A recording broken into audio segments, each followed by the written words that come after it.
नमस्कार, मी भगवान शेलटे आणि आपण पाहत आहे कोकणचं नंबर वन महा चॅनल कोकण साज लाईव्ह. नागपंचमी निमित्तच्या या विशेष मुलाखतीमध्ये तुम्हा सर्वांचं मी स्वागत करतो आहे. साप म्हटलं की प्रत्येकालाच भीती वाटते. मात्र बरेचसे साप हे बिनविषारी नसतात. म्हणजे गावाकडे कुठचाही जरी साप दिसला तर त्या सापाला मारलं जातं. मात्र हे चुकीचं असतं. आणि या सापांबद्दल माहिती घेण्यासाठी आपल्यासोबत जोडले आहेत मुंबईवरनं अतुल कांबळे सर. सर नमस्कार. कोकण सात लाईव्हच्या विशेष मुलाखतीत तुमचं मी स्वागत करतो आहे. सर, नमस्कार. काय सांगाल? म्हणजे तुम्ही सर्पमित्र आहात, अनेक सापांना तुम्ही नैसर्गिक अधिवासात सोडलेलं आहे. आत्ताही तुम्ही मातोश्रीवरती जो उद्धव ठाकरेंच्या घरात नाग आला होता त्याचंही रेस्क्यू तुम्ही केलं आहे. बर. महाराष्ट्रात साधारणतः किती प्रकारचे साप आढळतात आणि प्रामुख्याने कोकणात कोणत्या प्रकारचे साप आढळतात, काय सांगाल?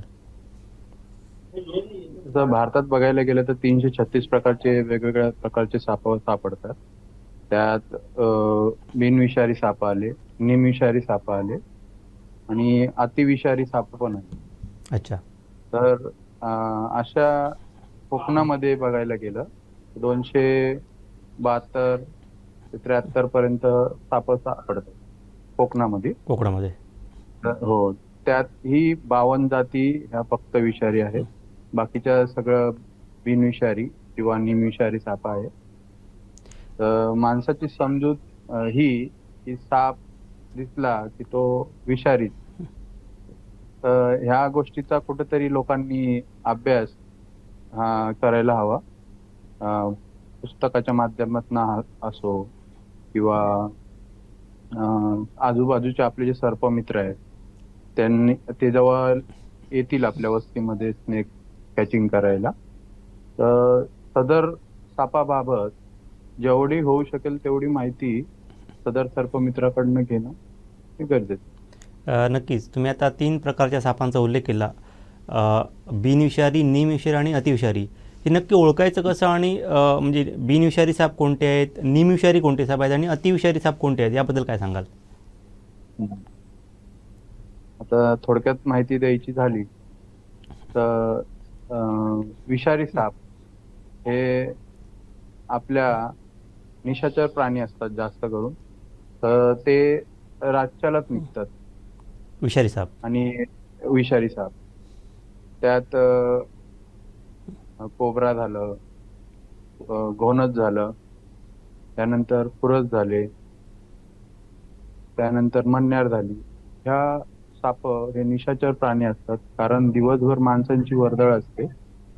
त्यामुळे हे साप क्वचित दिसतात लोकांना.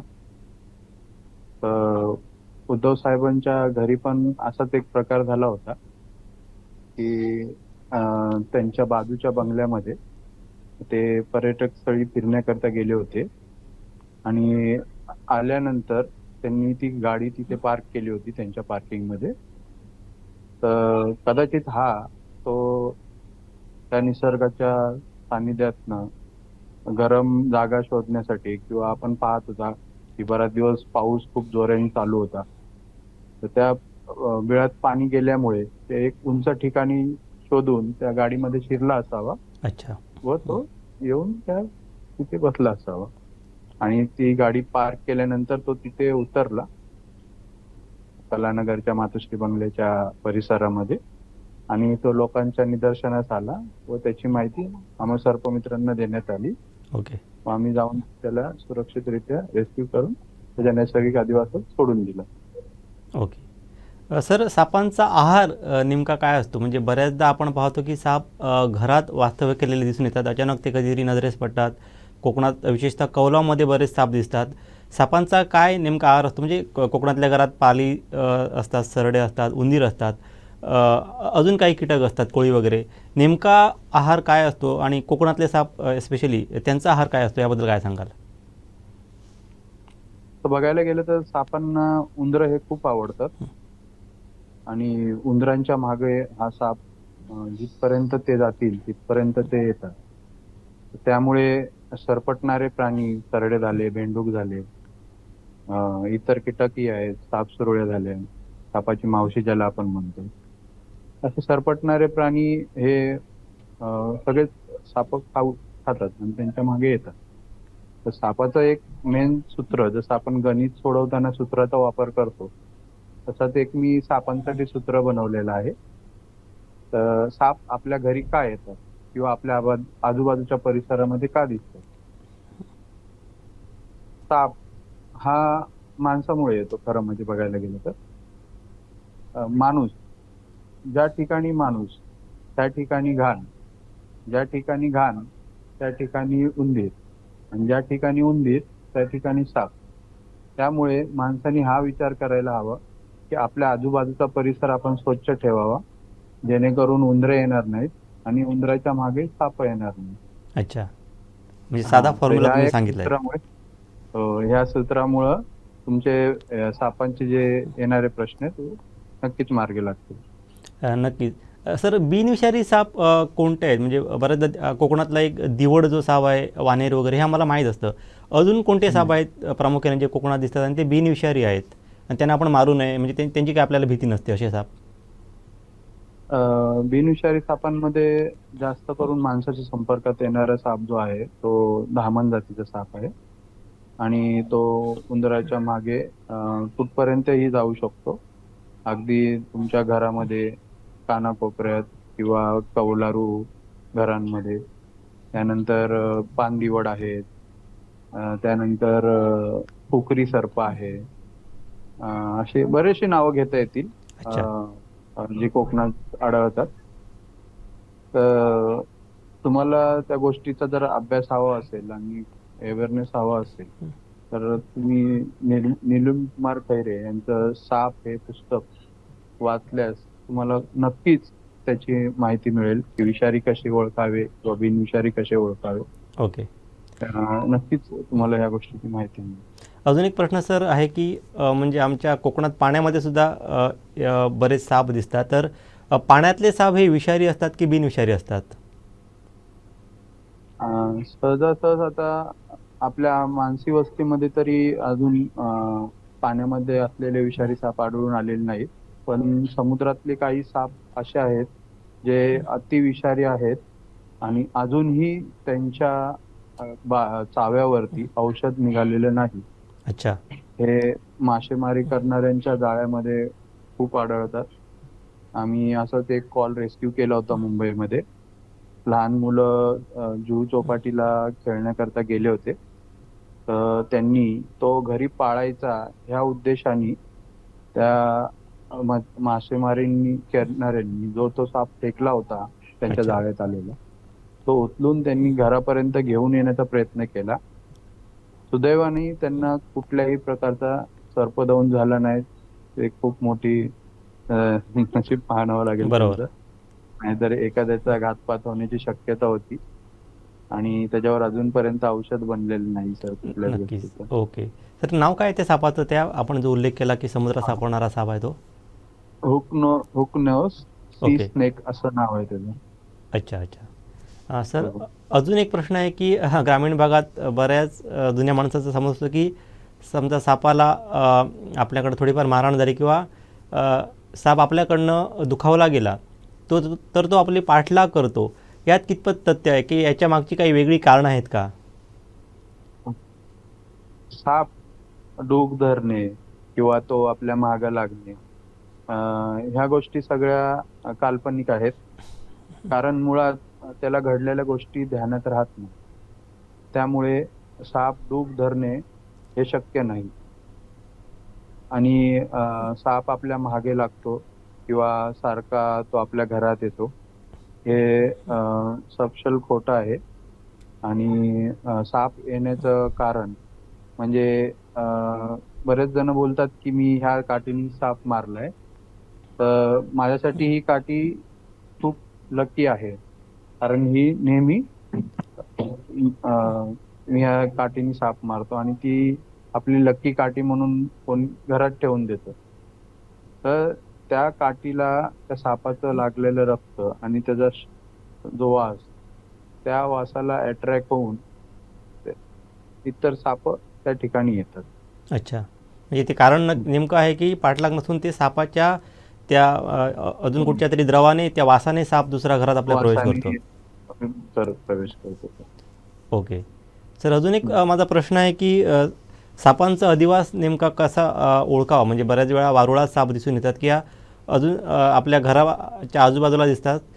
साप आजूबाजूला असेल, याचा अधिवास नेमका कसा ओळखावा? त्याच्या काही वेगळ्या अशा काही खुणा आहेत का? बघा, मी सांगितल्याप्रमाणे ह्याच्या आधी पण मी सांगितलं होतं सूत्र, जे मी तुम्हाला आधीच सांगितलं. हो. उंदीर ज्या ठिकाणी असतील त्या ठिकाणी साप हा असणारच. तर त्यामुळे तुम्ही हा विचार करू नका की मी सिटी एरियामध्ये आहे तर इकडे साप नसायला हवेत, असं काही नाही. जिथे जिथे उंदीर आहेत तिथे तिथे ते साप येणारच, ते विषारी असो किंवा बिनविषारी असो. अच्छा. पण मी त्यात एक एक सूचना देऊ इच्छितो की आपल्या आजूबाजूच्या परिसरामध्ये जितके होऊ शकतील तेवढे बिनविषारी साप हे राहून द्यायला पाहिजेत. कारण तिथलचे जे उंदरं आहेत ते अच्छा. बिनविषारी साप हे खाऊन संपवतील आणि विषारी साप त्यामुळे येणार नाहीत, कारण त्यांना भक्ष्य खायला नाही भेटल्यामुळे अ, विषारी साप तिथे येणार नाही. अच्छा, नक्कीच. जसं म्हणजे सापाचा भक्ष्य उंदीर असतो, तसं सापाला कोणतरी भक्ष्य करतं का? म्हणजे मुंगूस किंवा मोर किंवा अजून कोणी सापाला भक्ष्य करतं का सर? हो, करतं ना.